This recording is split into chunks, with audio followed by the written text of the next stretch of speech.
Our giving reflect our gratitude of His grace and our commitment to building His kingdom until He returns.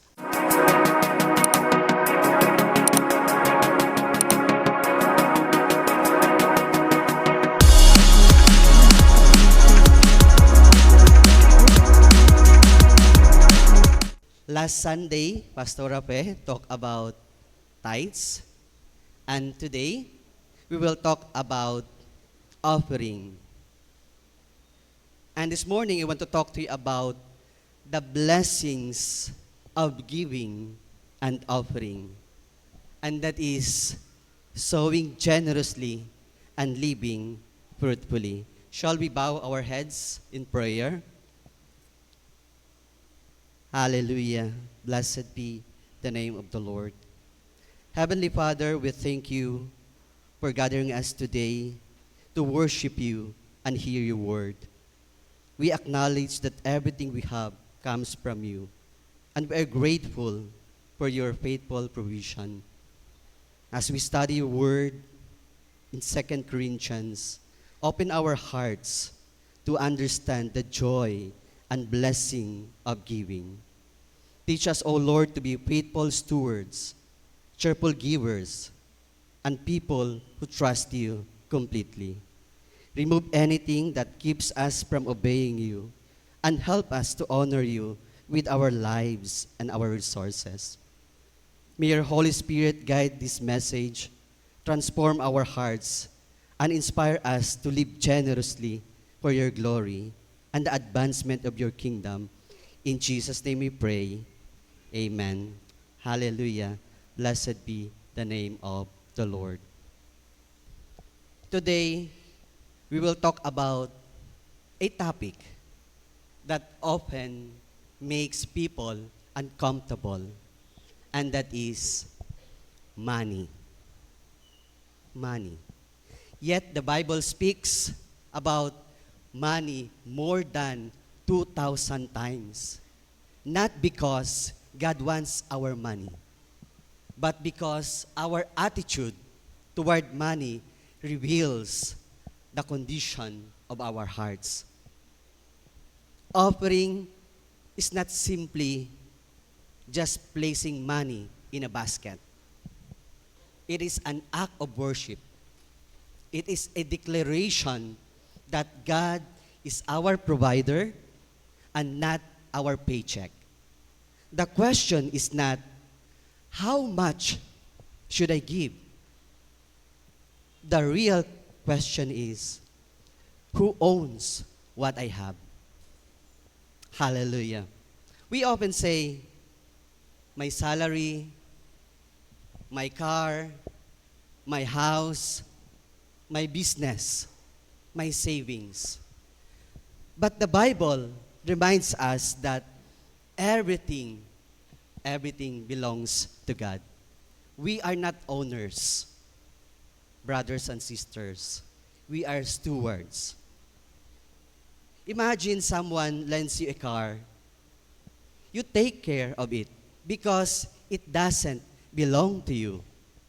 And likewise, God entrusted us with time, your talents, relationships, opportunities, and finances.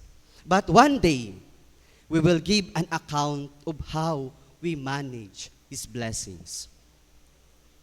God does not need our money. Of course, we know that, right? He owns everything.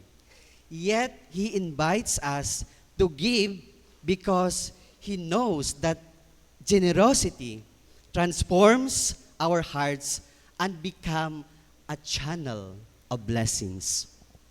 And today, we will discover the biblical benefits of offering. Not as a way to become rich. Of course, we want to become rich. But as a way to grow closer to God and participate in His work. I want to start with a short story. So there was once an elderly farmer who has two sons. As planting season arrived, he gave each son an equal bag of seeds. The first son looked at the seeds and thought, if I have planted them, I lose them. Afraid of not having enough, he stored most of the seeds in his barn and planted a few. The second son thought differently. He said, seeds were made to be sown. He faithfully planted every seed, trusting God to send the rain and provide for the harvest. And months later, the first son's barn was still full of unused seeds. But they had dried up, rotted, and became worthless. The second son's field, however, was covered with a beautiful harvest. Not only did he have enough food for his family, but also he had enough to feed the hungry neighbors and save seed for the next planting season. The father smiled and said, the seed was never meant to stay in your hand. It was meant to multiply in the field. In the same way, God blesses us not simply to hold on to His blessings, but to steward them faithfully. Our time, our talents, our finances, and opportunities are like seeds. When we selfishly keep everything for ourselves, we miss the joy of seeing God work through us. But when we sow generously in faith, God produces a harvest that blesses not only us, but for many others. Pwede bang isang malakas na palakpak sa ating Panginoon? Hallelujah! Blessed be the name of the Lord. And this is what exactly Paul teaches us in 2 Corinthians. It says, whoever sows sparingly will also reap sparingly. And whoever sows generously will also reap generously. Today, we will focus on 3 key blessings of giving and offering based on this text.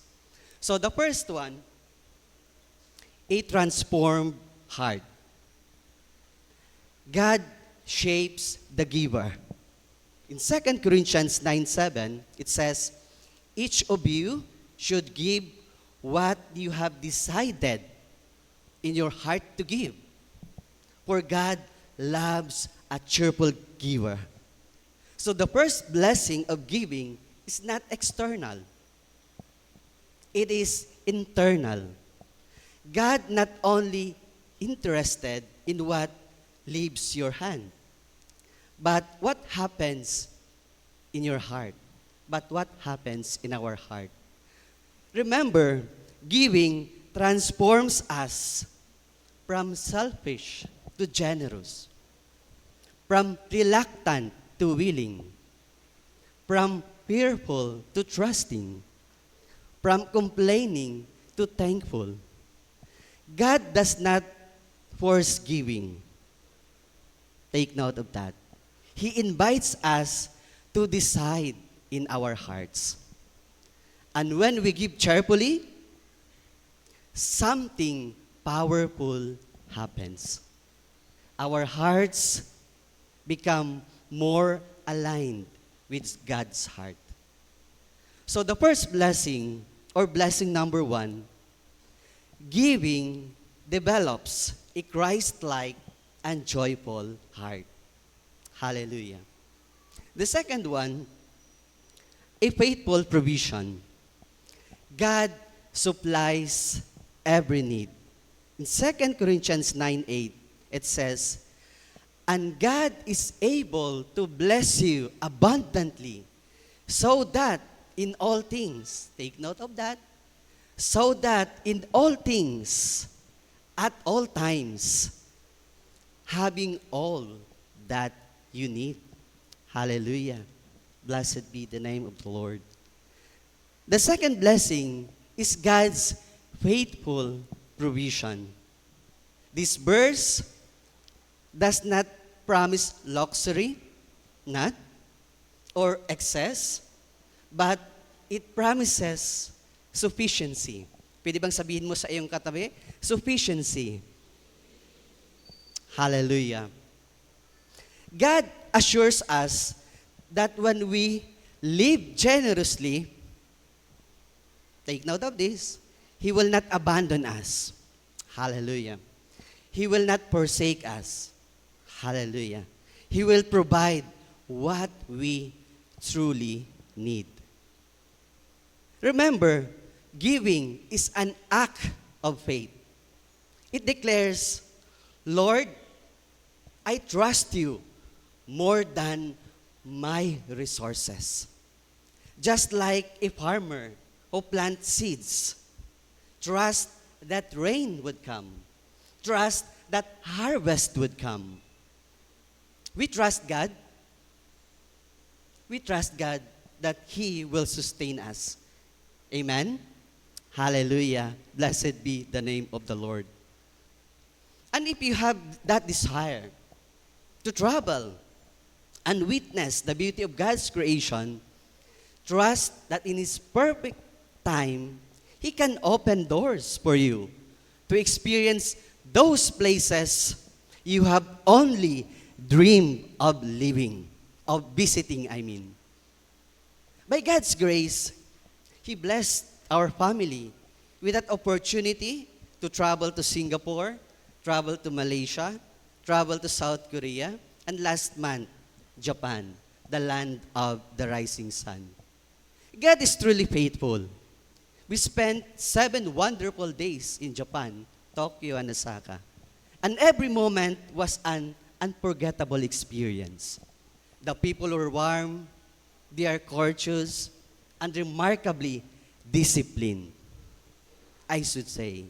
Their respect for one another, their commitment to caring for the environment were truly inspiring.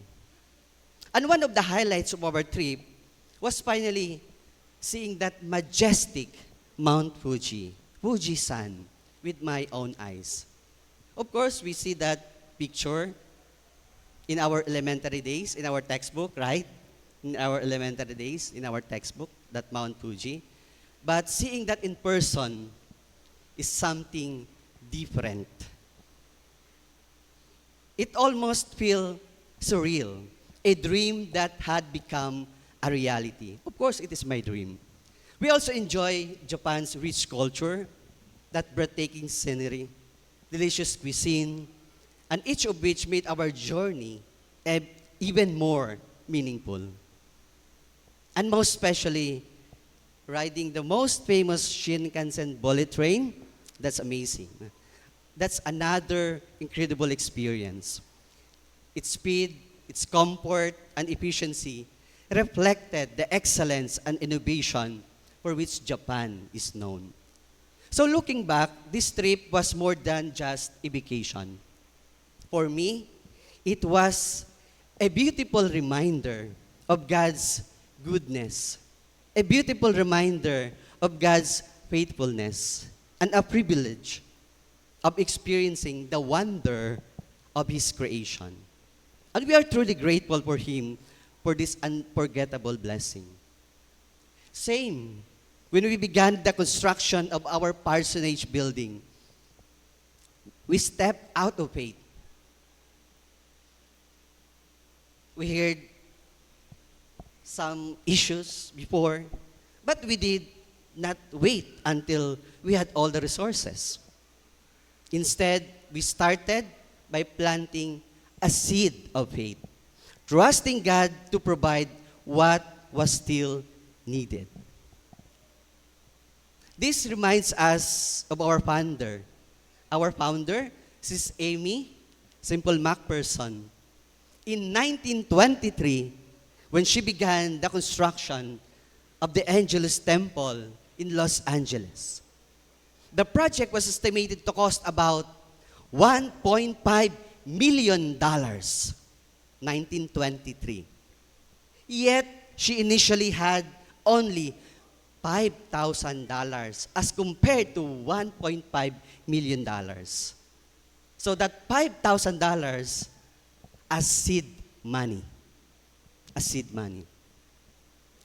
So rather than allowing limited resources to stop God's vision, she trusted the Lord to supply the remaining funds as the construction progressed. Her faith inspired many people to give generously. And God faithfully provided every step of the way.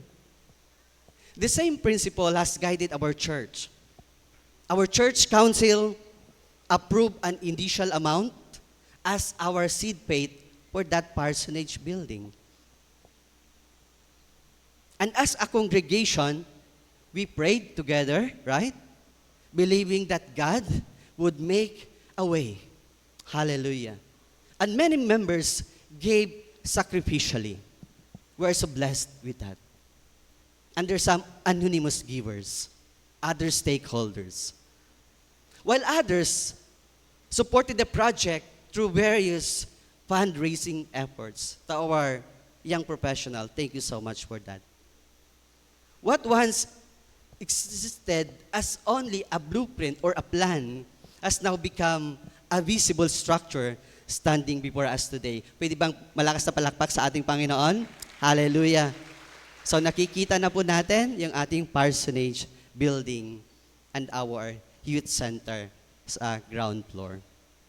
So this building is more than concrete. It's a testimony of God's faithfulness and the power of a congregation that chooses to trust Him.